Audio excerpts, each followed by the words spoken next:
446 میں آ کر شیعوں کی حکومت کو ختم کیا تغرل بیگ سلجوکی نے۔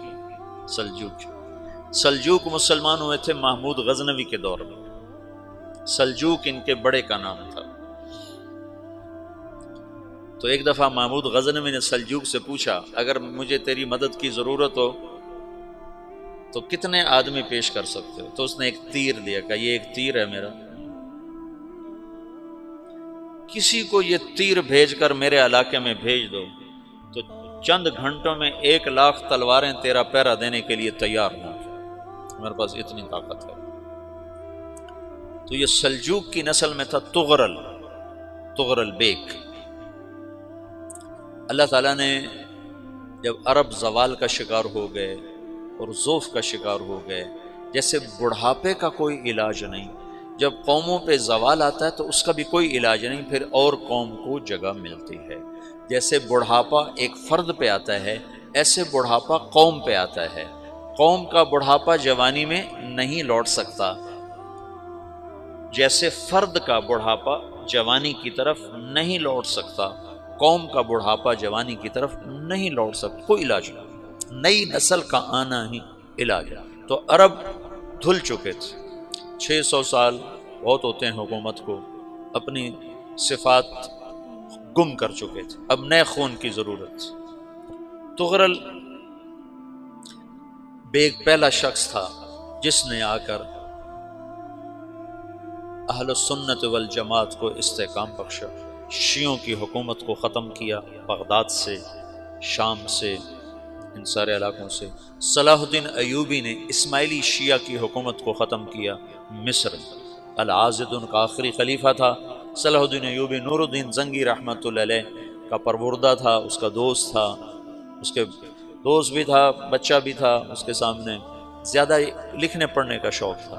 پھر اللہ تعالیٰ نے اس سے کام لیا اور اس کو مصر کا گورنر بنا کے بھیجا، مصر کی مدد کے لیے بھیجا۔ تو وہاں اس نے صلاح الدین ایوبی نے وہاں ختم کیا، تغرل بیگ نے یہاں ختم کیا۔ تو پھر سلجوک جو تھے نا یہ اقتدار میں آئے، ادھر ختم ہو گئی سلطنت بنو عباس کی، مصر ایک چھوٹی سی ترکوں کی سلطنت۔ تو اللہ تعالیٰ پھر مرکزیت کے لیے ایک نظام چلایا، دو لشکر آپس میں لڑ رہے ہیں ایک میدان میں، ایک جنگلی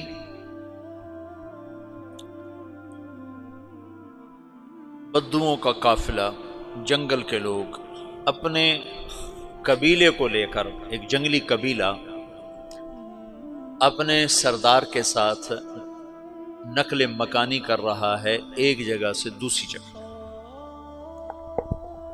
اللہ کا نظام کہ یہ لوگ چلتے چلتے چلتے اس وادی میں پہنچ گئے جہاں جنگ ہو رہی ہے، دو لشکر آپس میں لڑ رہے ہیں۔ جب یہ وہاں پہنچتے ہیں تو ایک لشکر کے قدم اکھڑ رہے ہیں اور دوسرا غالب آ رہا ہے۔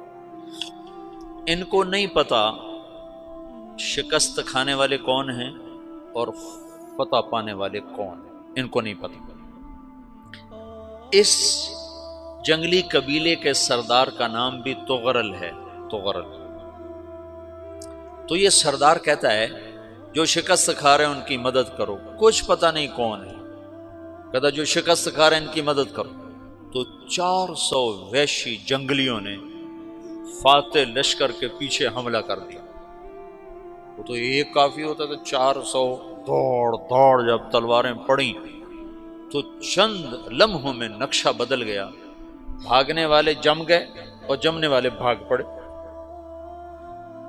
جب جنگ ختم ہوئی تو شکست خوردہ لشکر کے بادشاہ نے ان کو بلایا، اسے پوچھتا ہے مجھے جانتے ہو میں کون ہوں؟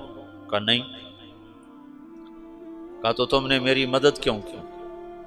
کہا انسانی ہمدردی کی وجہ سے، تمہیں شکست ہو رہی تھی اس لیے تمہاری مدد کی۔ پھر اس نے اپنا تعارف کرایا، میں ہوں سلیمان سلجوکی، ترکی کا بادشاہ۔ مسلمانوں کا لشکر تھا اور تاتاریوں سے شکست کھا رہا تھا، تاتاری فتح پا رہے تھے، مسلمان شکست کھا رہے تھے۔ تو وہ اللہ کی غیبی مدد بن کر آئے، تو وہ اس سے کہتا ہے میرے ساتھ رہنا پسند کرو گے؟ تم نے میرے اوپر احسان کیا ہے، میں اس کا بدلہ دینا چاہتا ہوں، میرے ساتھ رہنا پسند کرو گے؟ کہنے کا کر لوں گا۔ تو اس نے اس کو لے کر ترکی آیا، اور استنبول اس وقت روم کی حکومت میں تھا، اسے فتح کیا اس تغرل کے آگے چوتھے پانچویں پڑپوتے محمد فاتح نے۔ تو یہ استنبول ہے، یہ ترکی ہے، بیچ میں ایک چھوٹا سمندر ہے، یہاں ایک جاگیر ہے۔ تو سلطان سلیمان کہتا ہے یہ جاگیر تجھے وقف ہے، ادھر سے رومی مجھے تنگ کرتے ہیں حملے کر کر کے، تو میرا دفاع کرتے رہنا، یہ جاگیر تیری۔ اس جاگیر پہ اس نے اپنے قافلے کو آباد کر دیا، اپنے قبیلے کو، اور ایک چھوٹی سی حکومت بنا لی، جو ایک صوبہ سمجھو، سلمان سلجوقی کا وہ ایک چھوٹا سا صوبہ ہے۔ وہاں جب یہ رہ پڑا تو پھر یہ ایک شیخ کے بیت ہوتا ہے، وہاں شیخ طریقت ہے، ان کے یہ بیت ہونے جاتا ہے، وہ اس کو رات اپنے پاس ٹھہراتا ہے، تو ایک کمرے میں ان کو ان کا خادم ٹھہراتا ہے۔ یہ جب کمرے میں جاتا ہے تو سامنے دیوار میں طاقچے پر قرآن پڑا ہوا ہے، تو یہ تغرل بیگ کہتا ہے یہ کیا ہے، یہ کیا ہے؟ تو وہ خادم کہتا ہے یہ کتاب اللہ ہے، قرآن ہے۔ اچھا، وہ اس کو وہاں چھوڑ کے باہر چلا جاتا ہے۔ وہ دیہاتی آدمی، جنگل کا رہنے والا، پہلی دفعہ زندگی میں قرآن دیکھا، وہ کہتا ہے یہ قرآن ہے، اللہ کی کتاب ہے، میں اللہ کی کتاب کے سامنے سو جاؤں، کتنی بے ادبی ہے۔ تو اس نے ایسے قرآن اٹھایا اور سر پہ رکھ لیا اور کھڑا ہو گیا، ساری رات قرآن سر پہ رکھ کے کھڑا رہا۔ رات کے پچھلے پہر اس کو خواب آیا، کھڑے کھڑے اس نے دیکھا کہ اس کی پشت سے ایک چاند نکلا اور شیخ کی بیٹی کے سینے میں جا کے اتر گیا۔ پھر اس لڑکی کے سینے سے ایک درخت نکلا جو پھیلتے پھیلتے پھیلتے 3 بر اعظم پہ چھا گیا، افریقہ پر، یورپ پر، ایشیا پر۔ پھر اس کی آنکھ کھل گئی، وہ کھڑا ہوا ہے، تو اس نے صبح یہ خواب اپنے شیخ کو سنایا، تو انہوں نے اپنی بیٹی اس کے نکاح میں دے دی۔ اس بیٹی سے ایک بچہ پیدا ہوا، تغرل بیگ نے اس کا نام رکھا عثمان، عثمانی ترک نام سنا ہوا، جو میں نے کل بتایا تھا کہ 1924 میں وہ خلافت ختم ہوئی، تو ایک بیٹا پیدا ہوا عثمان۔ عثمان نے پھر ایک نئی اسلامی حکومت کی بنیاد رکھی جو 1924 تک چلتی رہی، کوئی 800 سال یہ حکومت چلی۔ تو حکومت کا شیرازہ بکھرا لیکن پھر جڑ جاتا تھا، پر وہ قرن اول والا جوڑ کبھی نہ پیدا ہوا، ٹکڑے بن گئے۔ ان ٹکڑوں میں اللہ لوگ پیدا کرتا رہا جو دعوت دیتے رہے، دعوت زندہ رہی۔ جو تربیت کا نظام تصوف کے ساتھ تھا اب وہ تبلیغ کے ساتھ۔